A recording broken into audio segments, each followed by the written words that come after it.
RCM business में जुड़ने के बाद कामयाब होने के लिए हमारे यहाँ पे एक सिस्टम है जिसको हम 8 कोर स्टेप कहते हैं। और 8 कोर स्टेप में 8 पॉइंट हैं। उन 8 चीजों को बहुत सोच समझ के डिजाइन किया गया है। हर पॉइंट को बनाने के पीछे एक मकसद है। जैसे पहला जो पॉइंट है 8 कोर स्टेप का, सेट योर गोल, ये एनर्जी बूस्टर है। एनर्जी को लगातार बरकरार रखने के लिए, बढ़ाने के लिए इसका डिजाइन किया गया है। अगर आप गोल सेट करते रहते हैं तो आपको किसी बाहरी मोटिवेशन की आवश्यकता नहीं है।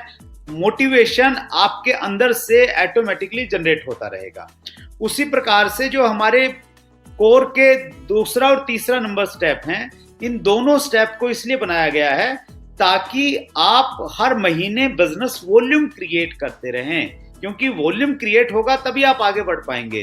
तो वॉल्यूम क्रिएशन के लिए पॉइंट नंबर 2 और पॉइंट 3 को डिजाइन किया गया है।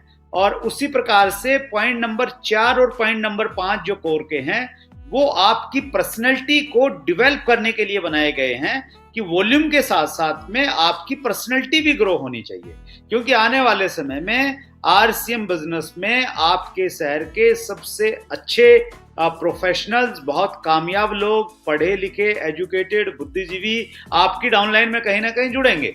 तो जब वो जुड़ें तो आप उनको अच्छे से लीड कर पाएं, उनको आपके साथ में काम करने में आनंद आए, आपको अपलाइन कहने में उनको बिल्कुल संकोच नहीं हो। उसके लिए आपको और मुझे अपनी पर्सनैलिटी को डेवलप करना पड़ेगा। तो उसके लिए पॉइंट नंबर 4 और पॉइंट नंबर 5 का डिजाइन किया गया है ताकि वॉल्यूम के साथ में हमारी पर्सनैलिटी भी डेवलप होती रहे। पॉइंट नंबर 6 हमें इसलिए यहाँ पे रखा है इसमें कोर में, ताकि हमें हर महीने में जो परिस्थितियां चेंज होती हैं, उन बदली हुई परिस्थितियों में हमें डायरेक्शन मिले अपलाइन के द्वारा, काउंसलिंग के माध्यम से, कि हमें बिजनेस किस प्रकार करना है, तो नई परिस्थिति में कैसे काम करना है। तो हर महीने बिजनेस में परिस्थितियां बदलती हैं, उन बदली हुई परिस्थितियों में किस प्रकार से काम करना है, उसके लिए काउंसलिंग बहुत इंपॉर्टेंट है। इसलिए काउंसलिंग को कोर स्टेप में रखा गया है। 7वां जो पॉइंट है कोर स्टेप का, वो लीडरशिप ट्रेड्स के बारे में है। एक डायरेक्ट सेलिंग के लीडर के लिए में कौन कौन से गुण होने चाहिए, आरसीएम का डायमंड बनने के लिए क्या क्या गुण होने चाहिए, उसके लिए 7वां पॉइंट है। और वो बहुत सारे जो गुण हैं, उन गुणों में ये 2 गुण जरूर होने चाहिए कि वो व्यक्ति अकाउंटेबल हो और वो कंसिस्टेंट हो। कंसिस्टेंट मतलब लगातार, बगैर रुके लगातार चलता रहे और काम करता रहे। उसके लिए 7वां पॉइंट है ताकि लीडरशिप डेवलप हो।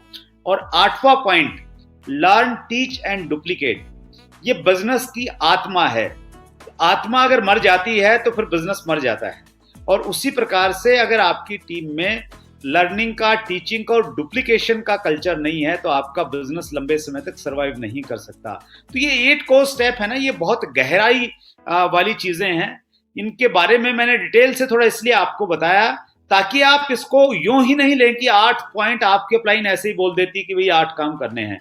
इसके पीछे डायरेक्ट सेलिंग इंडस्ट्री का 60 साल का अनुभव, और वो 60 साल के अनुभव में आरसीएम में कौन सी चीजें थोड़ी सेट हो सकती हैं, किसी को चेंज करना था तो वो चेंज करने के बाद में सीनियर कोर लीडर्स के द्वारा ये सारी की सारी चीजें कई महीनों की माथापच्ची के बाद में ये बनाई गई हैं, निकाली गई हैं।